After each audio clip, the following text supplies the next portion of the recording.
Right, muri yaZimbabwe ndo zviri kuitika kuno. Zita ndinonzi DJ T1 radio driver. Kutaura kwatiri kuita tiri parwendo. Pane nyaya dzatiri kufambira kuti tinyatse kuva tine umbo uzere tinzwe kuti zviri kufamba sei. Kona ude. Ukaramba muchitoitedze vhezo dai shoti. Kubva tushido kwachitodzikisira mudzika. Mava vanodiona pane musha unongwana pa kuva kumusha kana munamba muchingoitedze chiramba chidzika ude. Kudzika.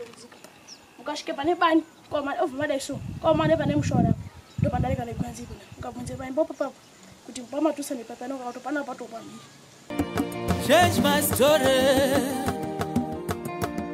Change my story. Change my story. Papi. Pane dzimba idzi. Okay. Kati kuti musvike ipo papo manje apaiti bakudai. Apadai. Kana kuti ndimuti muende neuko ndanga ndatomutenderedza kuti mupinde napo. Imimi munochiberekedzwa ngemukomana uyu unomusiye pane nzira inobva yadzike kwende kobire ipo papo. Pakatasvika. Change my story. Change my story.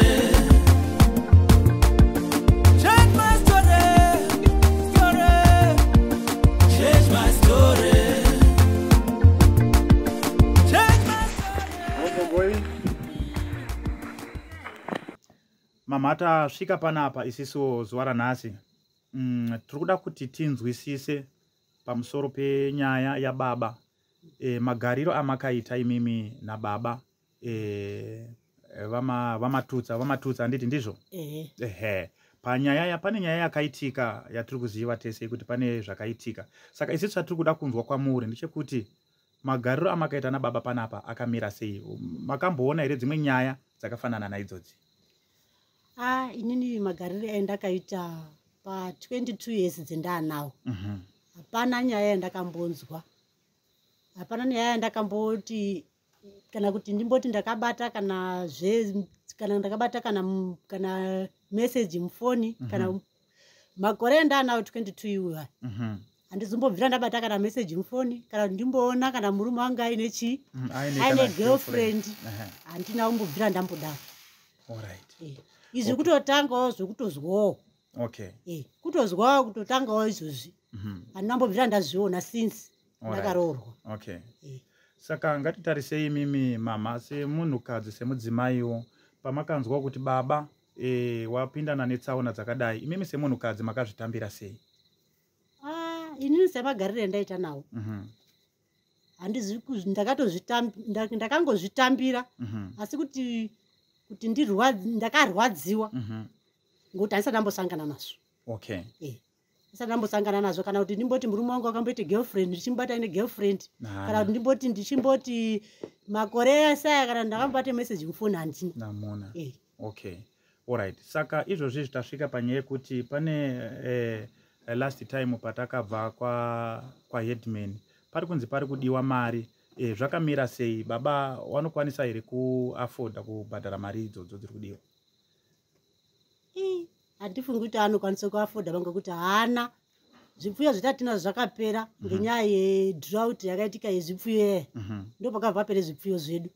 Ende izvizvi vana vari kuende kuchikoro izvi asati atombovabhadharira kana school fees handisati ndatombovabhadharira. Murume wangu haasenzi. Tinotomirawo kutoti kana tarimawo zvimadomasi tarimawo tumuriwo ndo petinotoonawo kamari kevana vechikoro. Asi zvakangooma ngekuti izvizvi ndati nemwana wanga aride kunyora form 4 musikana wanga aride kunyora asi mari yacho takazondoita zvekungoti zvakazondoita zvekutombotokwereta nanhasi hatisati tapedze kuidzosera. Aiwa, tinotenda zvikuru. Ndikuda kuti muchinditauriro mama mashoko mairi matatu kune vamwewo. Pane vamwe vanhukadzi vanokwanisa kusangana nesituation yakaita kunge yamakasangana nayo. Mashoko api amuri kuda kuataurirawo kwavari imimi semunhukadzi? Nekuti umwe munhu anogona kutoti demenge muri umwe munhu maigona kutoti handichatodi naMatutsa ndakutoenda kumba kwangu motosiya nemhuri asi makashinga semunhukadzi. Saka mashoko api amuri kuda kutaurirawo kune vamwe vari kukuona inhasi? Inini mashoko andinoda kutaura ngeekuti kana ukaone chinhu chaitika chaitika usina kumbochiona kumashure usanyako kudini kurubatikana nekutoti kana ukaona chinhu chisiri paground chisiri chousina kuona paground usadini usabatikana hako ndicho aiwa tinotenda zvinhu zvinorwadza asi handina hangu kudini kubatikana ndizvo pandakatanga kutongerwa paishe chikara vanova ishe wangu inini muvillage medu ndakabvisa imwe mari yose yavakataura asi pakazosara $30 yeimwe mbudzi 1 ndakabvisa mbudzi 1 $5 yavo yemarime $20 pamusoro akati unounza futi $30 yembudzi kuita mbudzi 2 $20 yaakati ndabvise nyaya yekuti nditonge panapa iperere kunoku isingachaendi hayo kumberi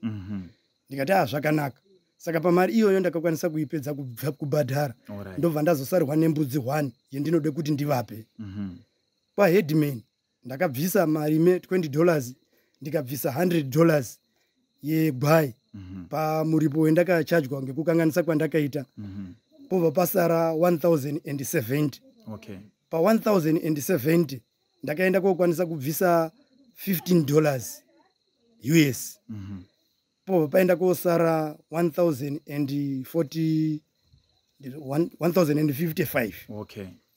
plus 15 kuita 1070 saka mari yendiri kukwanisa kunge ndiri kutsvaga izvozvi $1055 ndo mari yamuri kutsvaga ndiyo mari yandiri kutsvaga kubva pandakabva kudare musi wa15 inini ndiri kuti kune ruzhinji rweZimbabwe anonge ainewo mwoyo waMwari mwoyo wenyasha ndinokumbirawo rubatsiro rwokuti ndikwanise kubhadhara mari iyi ndopedza chikwereti nevanhu vandakakanganisira uyezve ndaikumbirawo kuti kana painewo unonga ainewo basa rake anoda kuseenzerwa ndakadzidza zvokuchengeta zvipfuyo ndinogona kuchengeta zvipfuyo ndinogona kurima mugadheni ndo mabasa endinonyatse kugona zvangu mukurarama kwangu kwendakakura ndichiita saka ndinokumbirawo kuti paine anokwanisa kundipawo basa ndinokumbira nokuti padambudziko randakasangana naro